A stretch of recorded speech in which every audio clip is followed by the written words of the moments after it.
1973 में रूस में एक पाकिस्तानी जवान मॉस्को ट्रेनिंग के लिए गया। वह कहता है कि जुमे के दिन मैंने दोस्तों से कहा कि चलो जुमा अदा करने की तैयारी करते हैं, तो उन्होंने कहा यहाँ मस्जिदों को गोदाम बना दिया गया है। एक दो मस्जिदों को अधिकारियों की आरामगाह बना दिया गया है। सिर्फ 2 ही मस्जिद इस शहर में बची हैं जो कभी बंद और कभी खुली होती हैं। मैंने कहा, आप मुझे मस्जिद का पता बता दें, मैं जुमा अदा करने वहीं चला जाता हूं। पता लेकर मैं मस्जिद तक पहुंचा तो मस्जिद बंद थी। मस्जिद के पड़ोस में ही एक बंदे के पास मस्जिद की चाबी थी। मैंने उस आदमी को कहा कि दरवाजा खोल दो, मुझे नमाज पढ़नी है। उसने कहा, दरवाजा तो मैं खोल दूंगा, लेकिन अगर आपको कोई नुकसान पहुंचा तो मैं जिम्मेदार नहीं होऊंगा।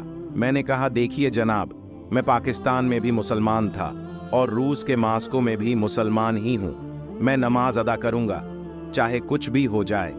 मैंने मस्जिद का दरवाजा खोला तो अंदर मस्जिद का माहौल बहुत खराब था। मैंने जल्दी जल्दी सफाई की और काम से फारिग होने के बाद मैंने बुलंद आवाज से अजान दी। अजान की आवाज सुनकर बूढ़े, बच्चे, मर्द, औरत, जवान सब मस्जिद के दरवाजे पर जमा हुए। ये कौन है जिसने मौत को आवाज दी है? मस्जिद के अंदर कोई भी नहीं आया। खैर, मैंने जुमा तो अदा नहीं किया क्योंकि अकेला ही था। बस जौहर की नमाज अदा की और मस्जिद से बाहर आ गया। जब मैं जाने लगा तो लोग मुझे ऐसे देख रहे थे जैसे कि मैं नमाज अदा करके बाहर नहीं निकला, बल्कि दुनिया का कोई नया काम करके मस्जिद से निकला हूं। एक बच्चा मेरे पास आया और कहा कि आप हमारे घर चाय पीने आए। इसके लहजे में खुलूस ऐसा था कि मैं इनकार न कर सका। मैं उनके साथ गया तो घर में तरह तरह के पकवान बन चुके थे और मेरे आने पर सब बहुत खुश दिखाई दे रहे थे। मैंने खाना खाया, चाय पी तो एक बच्चा साथ बैठा हुआ था।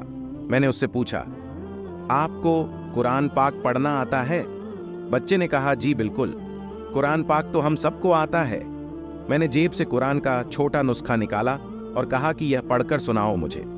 बच्चे ने कुरान को देखा और मुझे देखा, फिर कुरान को देखा और माँ बाप को देख कर दरवाजे को देखा, फिर मुझे देखा। मैंने सोचा इसको कुरान पढ़ना नहीं आता, लेकिन उसने कहा कि उसको कुरान पढ़ना आता है। मैंने कहा, बेटा इसे देखो। कुरान की एक आयत पर उंगली रखी तो वह फर फर बोलने लगा, बिना कुरान को देखे ही। मुझे हैरत का एक शदीद झटका लगा कि यह तो कुरान को देखे बिना ही पढ़ने लगा। मैंने उसके वालिदैन से कहा, हजरात, ये क्या मामला है? उन्होंने मुस्कुराकर कहा, दरअसल हमारे पास कुरान पाक मौजूद नहीं। किसी के घर से कुरान पाक के आयत का एक टुकड़ा भी मिल जाए तो उस तमाम खानदान को फांसी की सजा दे दी जाती है। इस वजह से हम लोग कुरान पाक नहीं रखते। तो फिर इस बच्चे को कुरान किसने सिखाया?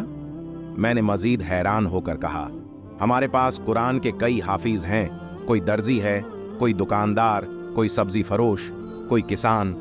हम उनके पास अपने बच्चे मेहनत मजदूरी के बहाने भेज देते हैं। वह उनको अल्हम्दुलिल्लाह से लेकर वलनास तक मुंह जुबानी कुरान पढ़ाते हैं। एक वक्त ऐसा आ जाता है कि वह हाफिज कुरान बन जाते हैं।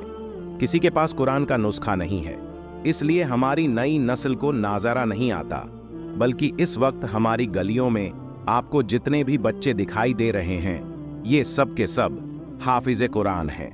यही वजह है कि जब आपने इस बच्चे के सामने कुरान रखा तो इसको पढ़ना नहीं आया, लेकिन जब आपने आयत सुनाई तो वह फर फर बोलने लगा। अगर आप न रोकते तो यह सारा कुरान ही पढ़कर सुना देता। वह नौजवान कहता कि मैंने कुरान की एक नहीं कई हजार मिरेकल उस दिन देखे जिस मुआशरे में कुरान पर पाबंदी लगा दी गई थी।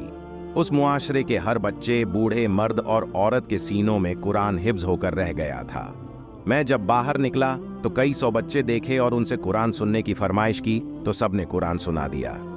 मैंने कहा, ऐ काफिर लोगों, तुमने कुरान रखने पर पाबंदी लगा दी, लेकिन जो सीने में कुरान मजीद महफूज है उस पर पाबंदी ना लगा सकोगे। गैर मुस्लिम ताकतें जितनी कोशिश कर लें, इस्लाम और कुरान को न मिटा सकेंगी। इंशाअल्लाह जल्द मुसलमान पूरी दुनिया की रहनुमाई करेंगे।